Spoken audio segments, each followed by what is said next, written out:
10th class students, welcome to Hindi class. बच्चों, हिंदी कक्षा में हमने पिछली में कृतिका से पाठ 1 किया था, माता का अंचल, और आज हम करेंगे क्षितिज से काव्यखंड पद पाठ 1 सूरदास के पद। बेटा, सूरदास जी के पाठ में हमें काव्य में जो बताया गया है वो सूरदास जी के ने हिंदी साहित्य के चमकते हुए सूर्य के समान बताया गया है हिंदी साहित्य में उनको, और उन्होंने इसके अंदर सूर सागर के भ्रमर गीत से लिया गया है। इसके अंदर 4 पद हैं और इन पदों में गोपियों की व्यथा के बारे में बताया गया है। जब श्री कृष्ण गोपियों को छोड़कर मथुरा चले गए थे और गोपियाँ उनके आने का इंतजार कर रही थी, लेकिन श्री कृष्ण स्वयं न आने के बजाय उद्धव मित्र के हाथ संदेश भेज दिया था।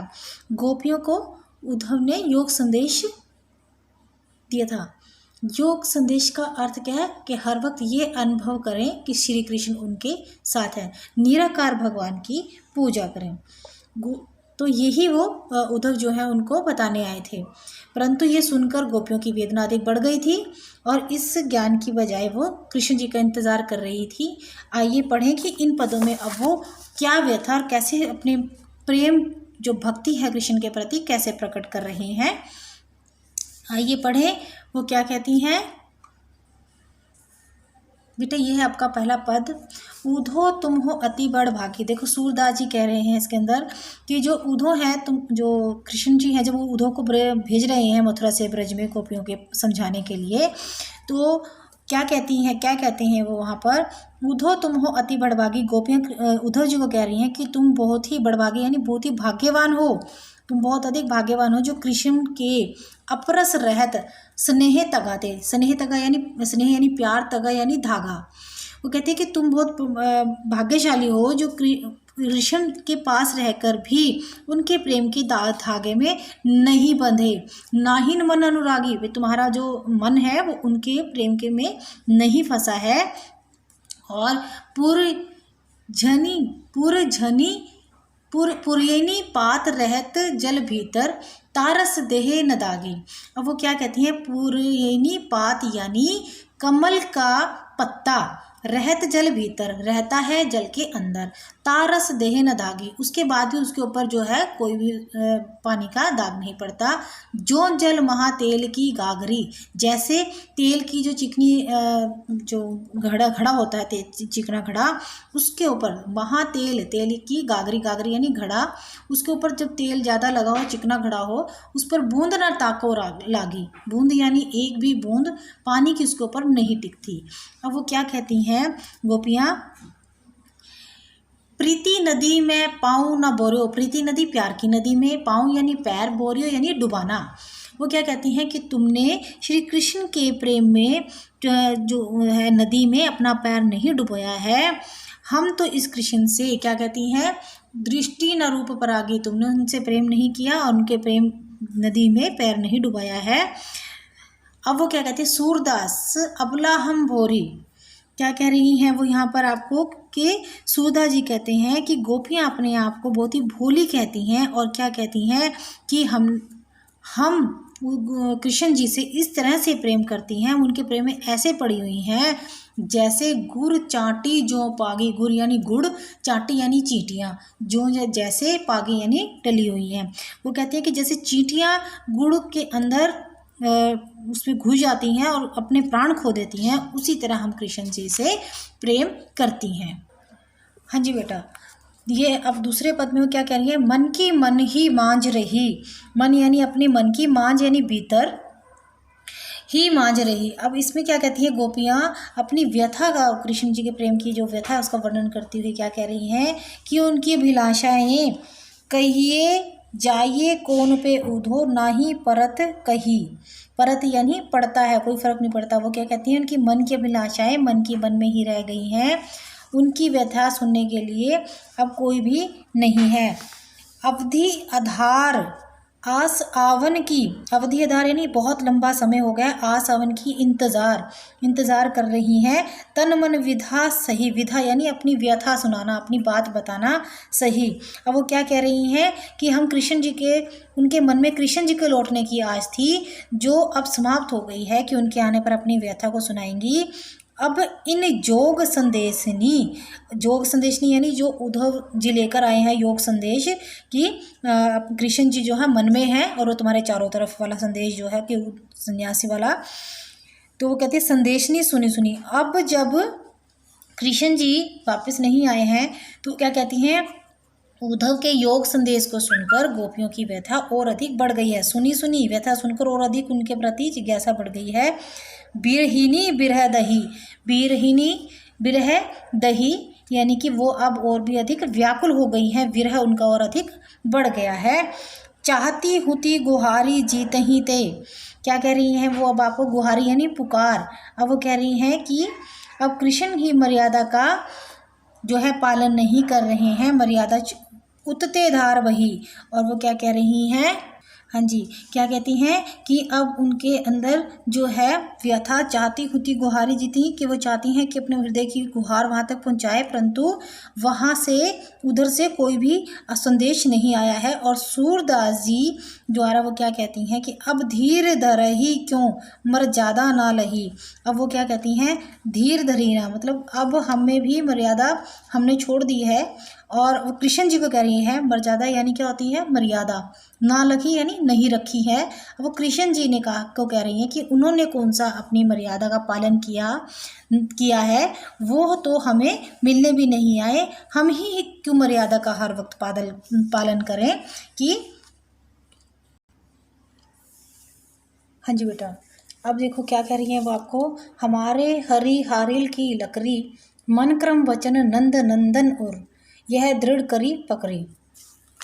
इसमें गोपियाँ उद्धव से क्या कह रही है, कृष्ण उसी लकड़ी के प्रकार है, हारिल की लकड़ी के समान है। हारिल की लकड़ी क्या होती है बेटा, मैं बताऊं आपको कि हारिल एक पक्षी होता है जो अपने पंजों में लकड़ी पकड़ के रखता है, वो किसी भी स्थिति में उस लकड़ी को नहीं छोड़ता।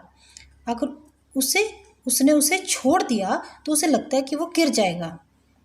इसी प्रकार यहाँ पर गोपियों को भी लगता है कि वो कृष्ण जी को नहीं छोड़ सकती हैं, इसलिए वो यहाँ पर हरिल की पक्षी की लकड़ी के समान बता रही हैं। मन क्रम वचन नंद नंदन और ये है दृढ़ करी पकड़ी।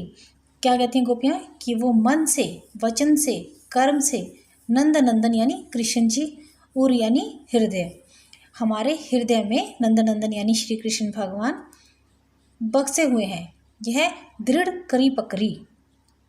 वो गोपियाँ कह रही हैं कि उनका हृदय जो है वो वह कृष्ण जी के लिए ही धड़कता है।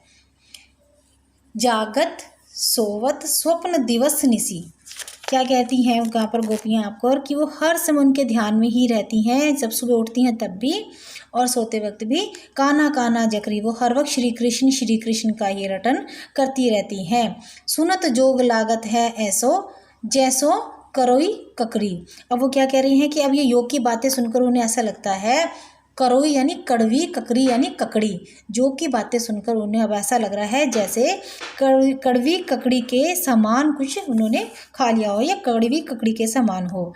सूतो व्याधि हमको ले आए, क्या कहती हैं, सूतो व्याधि हमको ले आए।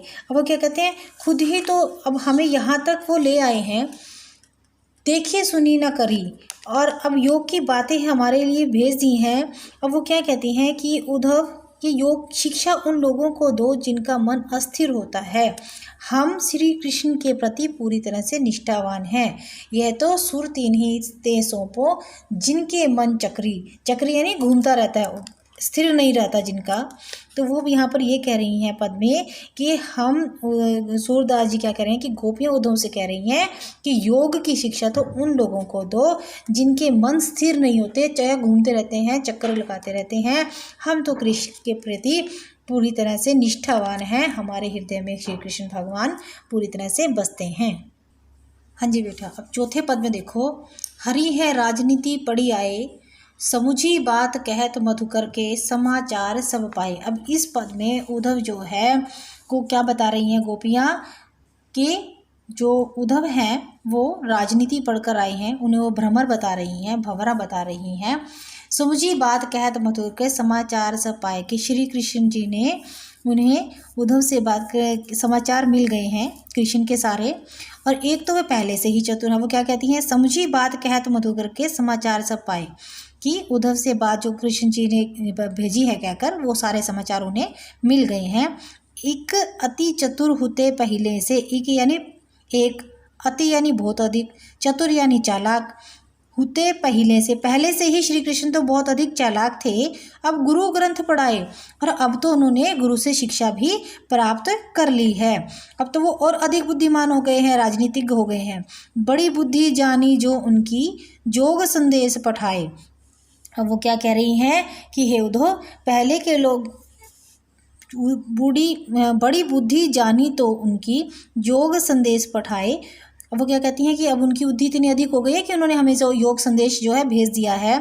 उद्धव भले लोग आगे के, उद्धव यानी उद्धव को कह रही हैं भले लोग आगे के, यानी पहले समय की बात कर रही हैं कि पहले के लोग बहुत सही होते थे, पर हित डोलत ढाए, कि पहले के जो लोग होते थे वो दूसरों की भलाई के लिए दौड़ आते थे।